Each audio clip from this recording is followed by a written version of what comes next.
دستور کتور وطنا دا امن کور وطنا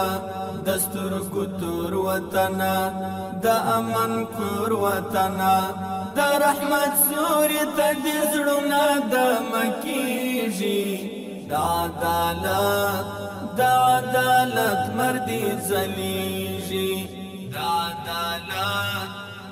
عدالت مردی زلیږي. د افغانستان ملي تلویزیون قدرمنو لیدونکو سلامونه او نیکې هیلې مې ومنئ. هیله ده چې ټول به جوړ او روغ وئ. محبوب الله سرور یم. زما هیواد نننۍ خپرونه مو له میدان وردګ ولایت څخه چمتو کړې. قدرمن اوریدونکو، د اسلامي امارات په راتګ سره میدان وردګ ولایت نه یوازې د ارامتیا ساه اخیستې، بلکې په دغه ولایت کې د آبادۍ بنسټیزې پروژې او همدارنګه د صنعت په برخه کې بېلابېل پرمختګونه شوي دي. د نن ورځې خپرونه مو هم همدې ته ځانګړې کړې. د نن په خپرونه کې به راسره واورئ چې په میدان وردګ ولایت کې په څومره کچه بنسټیزې پروژې پلي کیږي او همدارنګه صنعت څومره پرمختګ کړی. هیله ده د خپرونې په اورېدو کې تر پایه راسره ملتیا وکړئ. دستور کتور وطنا دا امن کور وطنا دستور کتور وطنا دا امن کور وطنا دا رحمت سوری تدزړونا د مکیږي. د زمري 23مه هغه ورځ چې میدان وردګ ولایت د اسلامي امارات د سپېڅلو مجاهدینو په لاس فتح شو. له دغې ورځې وروسته د یاد ولایت اوسیدونکو د آرام ساه واخیسته او دغه ولایت د آبادۍ، اقتصادي پرمختګ، امنیت او بیا رغونې په برخه کې چټک ګامونه واخیستل. که څه هم میدان وردګ د اسلامي امارات له راتګ وړاندې له پروژو او د آبادۍ له کارونو محروم ولایت و، په دغه ولایت کې هسې د ګوتو په شمار پروژې پلي کېدلې او لرې پرتو سیمو ته هیڅ پاملرنه نه وه. که به کومه پروژه پلي هم شوه نو غیر معیاري او د کمې مودې په تېرېدو سره به له منځه ولاړه. له امنیتي لحاظه تر ټولو ولایتونو زیاته پکې بې امني وه، خو د اسلامي امارات په راتګ سره دغه ولایت د امن ساه واخیسته. مسؤلینو یې د آبادۍ لپاره مټې رابډ وهلې، شپه ورځ یې وکړه او په دغه ولایت کې د بنسټیزو پروژو پراخ پیل وکړ. د کلیو بیا رغونې، اوبو او انرژۍ او صنعت او سوداګرۍ ریاستونو ترڅنګ ټولو چارواکو یو بل ته لاس ورکړ او میدان وردګ یې مخ پر ودې روان کړ. اوس دغه ولایت په هره برخه کې ډیر پرمختللی، امنیت یې د ستایلو دی، کرنې او مالدارۍ پکې وده کړې.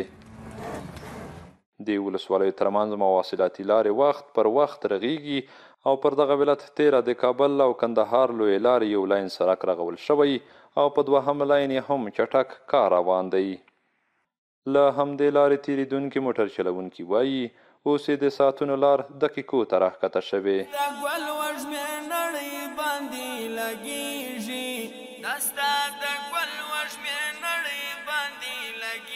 یعنی باور وکړه دا اوس موږ له غزني حرکت راکړی مخ په کابل باندې، له دې ملګري سره مې د بیا رغونې په اړه باندې دومره ډېره ستاینه کړې د دې نظام چې نهایت زیاته. یعنی زه چې کله په شا او بد پوه سوی یم د افغانستان کې د اوسني عصر کې، نو تر اوسه پورې موږ د دغسې بیا رغونې شاهد نه وو متاسفانه. خو ډېر خوشحاله یم او ډېر افتخار کوم چې دغسې بیا رغونه روان ده. باور وکړه زه چې تقریبا یو څو هفتې مخکې کابل ته تللی وم، په هر سړک چې به راګرځېدم او دلته به بیا رغونه وه، سړک به جوړېدو او بعضې یعنې ماسټر پلان به تطبیق کېدو. ډېر خوشحاله یم، ډېر افتخار کوم. خدای دې دغسې نظام تل تر تله قایم او دایم ولري.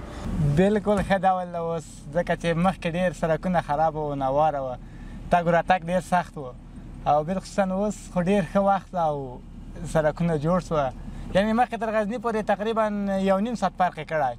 له مخکې تګ او تر اوس تګه پورې. مخکې چې تلو تقریبا 4 ساعته 4.5 ساعته کې رسېدو، اوس ښه ده 2.5 ساعته کې سړی رسېږي ځو. یعنې اوس شپه او ورځ په موږ باندې بیخي فرق نه کوي چې کوم وخت وغواړو هماغه وخت ځو راځو، او هغه وخت کې خو نه د شپې نسو تللی، هماغه د ورځې به تګ و راتګ کېده، هغه هم په ډاډه زړه نه. کارونه خو انشاءالله ډېر کړي دي، و ډېر پرمختګ شوی دی. د مخکې نه خو دا سړک خو مخکې ځب خامه و که نه، اوس خو ډېر جوړ شوی دی. بس موږ د اسلامي امارات نه ډېر خوشحاله یو. مخکې خو د شپې چېرې تللی سولی، اوس خو فضل د خدای ازادي ده چې په کومه ځای نیولی څوک د مخه نسي نیولی چې په تا کې مشکل نه وي. اسلامي امارات نه خو ډېر خوښ یو، الحمدلله ډېر ځینې خوښ دي، ډېر کارونه یې کړي دي، انشاءالله نور کارونه به هم وکړي. کومې پروژې چې جمهوریت کې نیمې پاتې شوي هغه ټولې اوس اکثره بشپړې شوي دي دلته اوس مخکې خو ورور ګله سم قیامت و چې په دغه لاره کې تللې راتللې بس دغه نوي موټر به دې اخیستلی و په ضرب دی یو کال کې ټوک ټوک کېدله جمپ و دغه و کپرک و دغه و مکمل سړک ټوک ټوک و اوس خو ډېر ښه شوی ده الحمدلله ښه غوندې سړک ده د تاریخونو کور یې د ولسونو کور یې میدان وردګ ولایت د صنعت او سوداګرۍ په برخه کې هم ډېر پرمختګ کړی هغه ولایت چې پخوا پکې یوازې یوې فابریکې فعالیت درلود اوس لسګونه داخلي تولیدات لري او د ولایت ترڅنګ نورو ګاونډیو ولایتونو ته هم صادریږي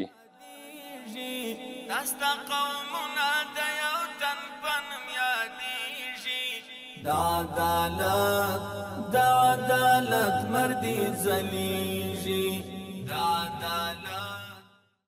خو واضح خبره ده چې په تیره اداره کې په میدان وردګ ولایت کې بیخي فعالیت نه و شوی تقریبا د ټول ولایت په سطحه موږ یوه برحاله فابریکه درلودله نور هیڅ داسې فابریکه نه وه چې هغوی دلته په میدان وردګ ولایت کې فعالیت کړی وي خو لله الحمد کله چې اسلامي امارات راغللو نو دلته د خلکو ته سرمایه‌ګذارۍ زمینه مساعده شوه امنیت بشپړ قایم شو په ټول هیواد کې اوس الحمدلله موږ په مختلفو بخشونو کې خپل تولیدات لرو خپل کورني تولیدات لرو خوراکي توکو په بخش کې د شوینده موادو په بخش کې د اکسیجن د تولید په برخه کې همداست د نشاباتو په برخه کې په مختلفو برخو کې موږ خپل تولیدات لرو چې د خپل ولایت څخه ماسوا د څنګ همسایه ولایتونو ته هم هغه شی صادریږي او د دوی څخه ماسوا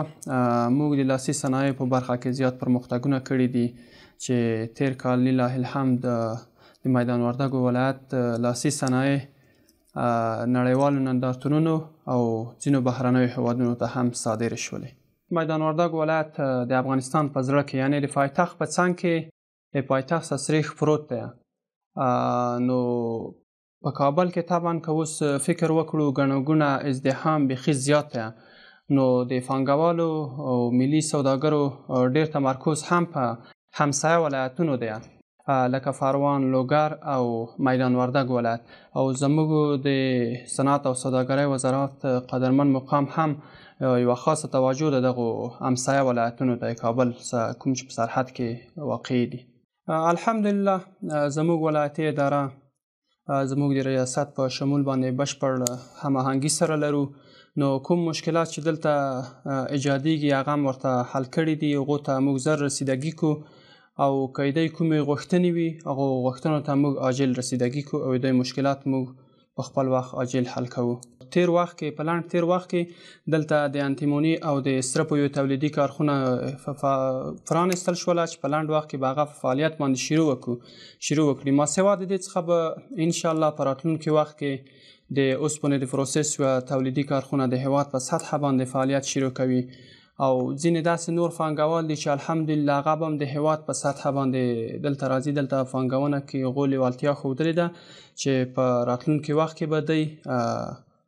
هغه کومې کارخونې چې دوی دلته تاسیس کوي د هغو به افتتاحیه مراسم کیږي انشاءالله کله چې دلته یوه تولیدي کارخونه په فعالیت باندې فایل کوي نو طبعا هغلته که یو څو محدود کسان په مستقیم ډول په کار باندې مصروفه شي د هغو څخه په لسګونو کسان په غیر مستقیم ډول په کار باندې مصروفه کیږي او که چیرې هغه مستقیم ډول چې فابریکې څخه په کار باندې مصروفه کیږي طبعا که 20 نفره وي په 20 نفرو پسې که 10 نفره فامیل وي تقریبا د 200 کسانو هغه اولیه ضرورت د ژوند چې دي هغه پوره کیږي نو د بیکارۍ د له منځه وړلو دپاره یوازینۍ حل لاره څنګه دي هغه صنعتي کارخونې او صنعتي فابریکات دي هر چا شملای ته د آسیا شملای ته د ژوند الفلسفه ته د دنیا شملای ته د ژوند الفلسفه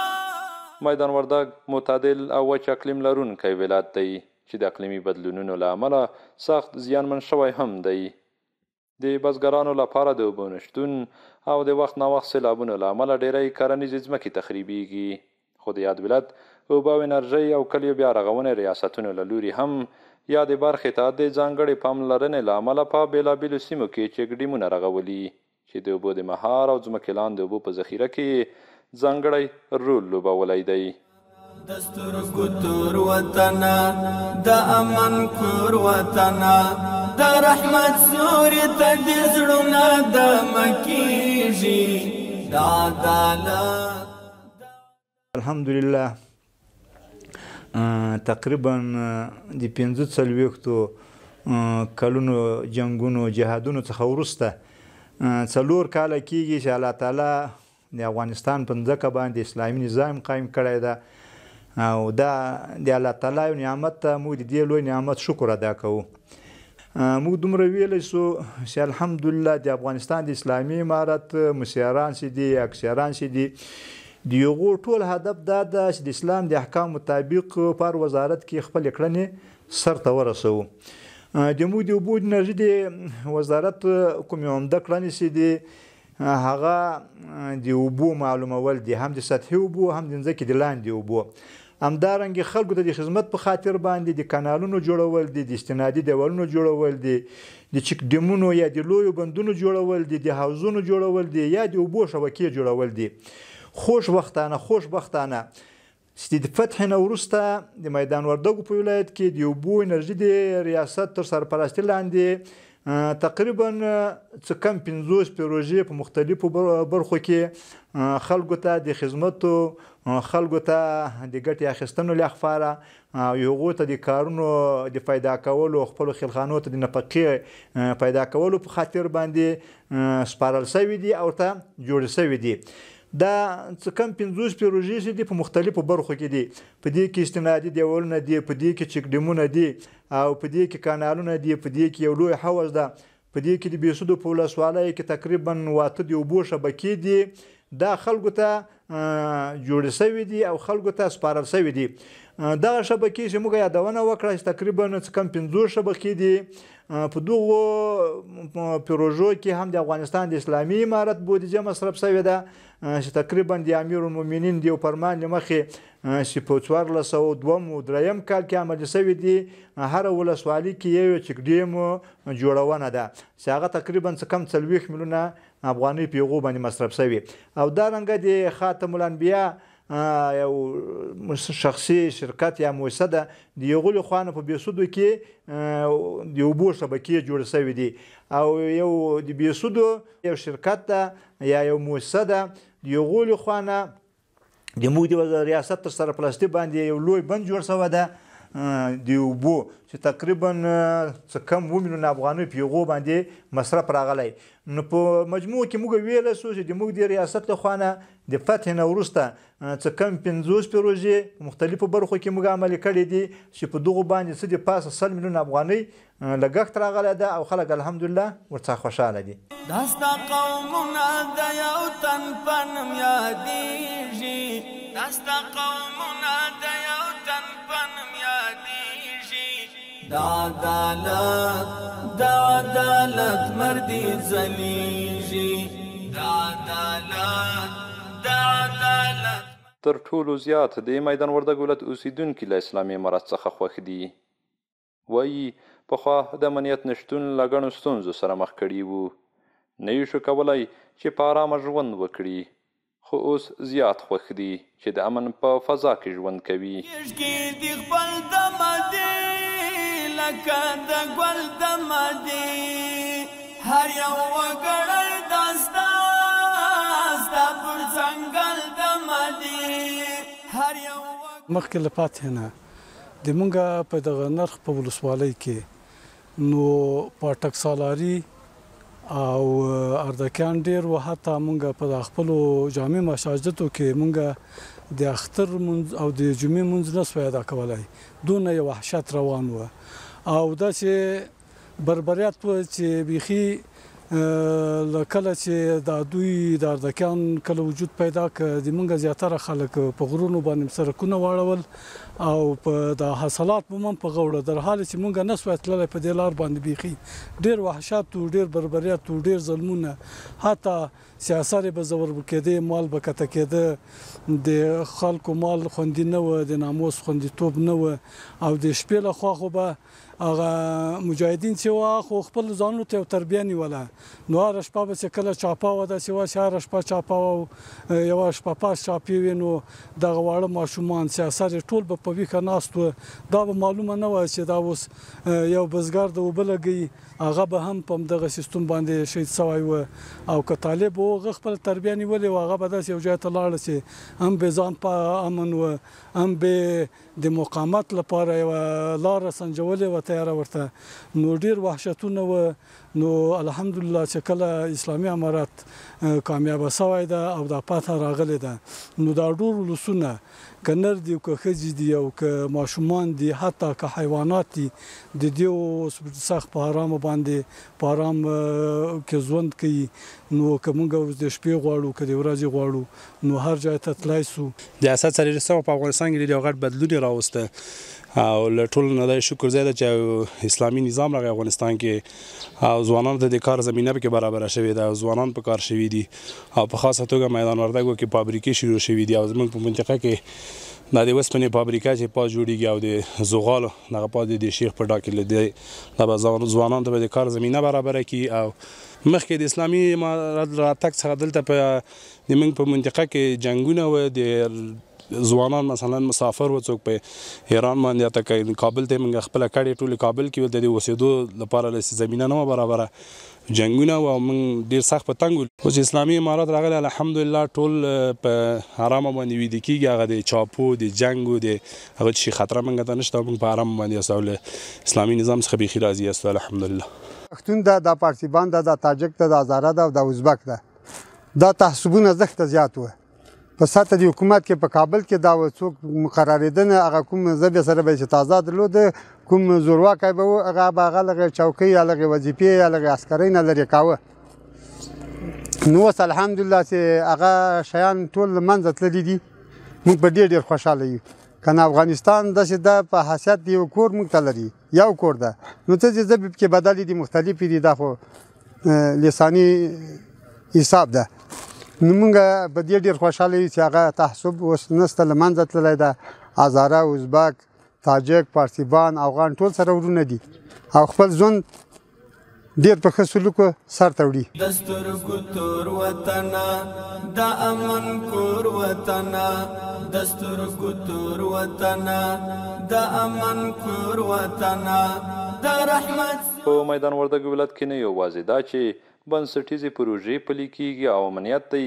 بلکې د اسلامي امارت پر راتګ سره د دغه ولایت تاریخي سیمو او عباداتو ته هم ځانګړې پاملرنه شوې ده د یاد ولایت اطلاعات او فرهنګ ریاست مسؤلین وایي له دوی سره اووه تاریخي سیمې ثبت دي میدان وردګ ولایت هغه ولایت ته که د مساحت په بنا واخلي که د نفوسو په بنا واخلي لوی ولایت نه ده خو که د قربانیو په بنا واخلي د قهرمانیو د اتلولیو نو بیا میدان وردګ ولایت هغه ولایت ته چې باید دلته سره ډېر خدمت پکې وکوي ځکه چې د انګریزانو په مقابل کې لوی لوی مقابلې کړي دي هغه غازي محمد جان خان وردګ سره له ملګرو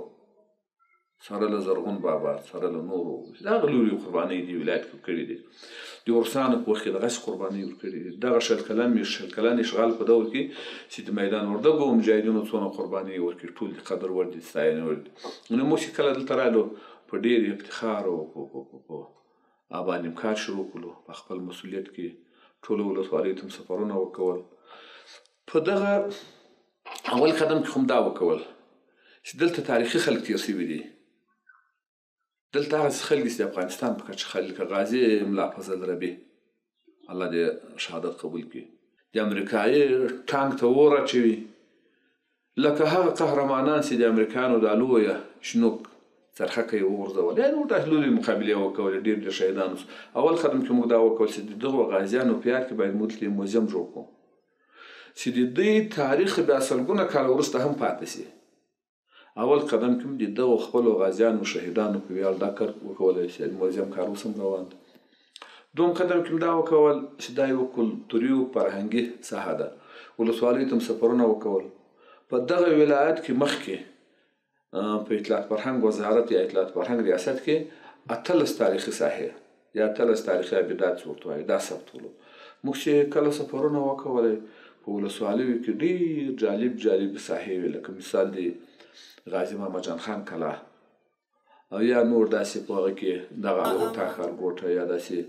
استوپې وې په هغه کې جلګه ولسوالۍ کې. نو موږ دا کوشش وکول ولسوالیو ته مو سفرونه وکول، د هغه په نتیجه کې تر اوسه پورې 78 ساحې موږ له ځان سره ثبت لرو. کېدای شي د دې شمېر زیات هم شي. هغه ساحې چې هغه لرغونې ساحې جالبې ساحې د عدالت مردي ځلیږي، د تاریخونو کور یې د ولسونو کور یې غازي انګار وایم. د افغانستان ملي تلویزیون قدرمنو لیدونکو، زموږ د نن ورځې خپرونه چې په میدان وردګ ولایت کې مو د صنعت بیا رغونې او همدارنګه په بېلابېلو برخو کې د پروژو پلي کولو او پرمختګ ته ځانګړې کړې وه، پر همدې ځای پای ته رسیږي. تر بیا بلې چې ستاسو په درنه او قدرمن چوپړ کې حاضرېږو، په بښونکي متعال رب مو سپارم. په سپین نظام د نړۍ ته یې امام د نړۍ، مثلا داسې یته لکه یو بام د نړۍ، مثلا داسې یته لکه یو بام د نړۍ، دا ستا د ګل وږمې نړۍ باندې لګېږي، دا ستا د ګل وږمې نړۍ باندې لګېږي. د عدالت مردي ځلیږي، د عدالت مردي ځلیږي، د سترګو تور وطنه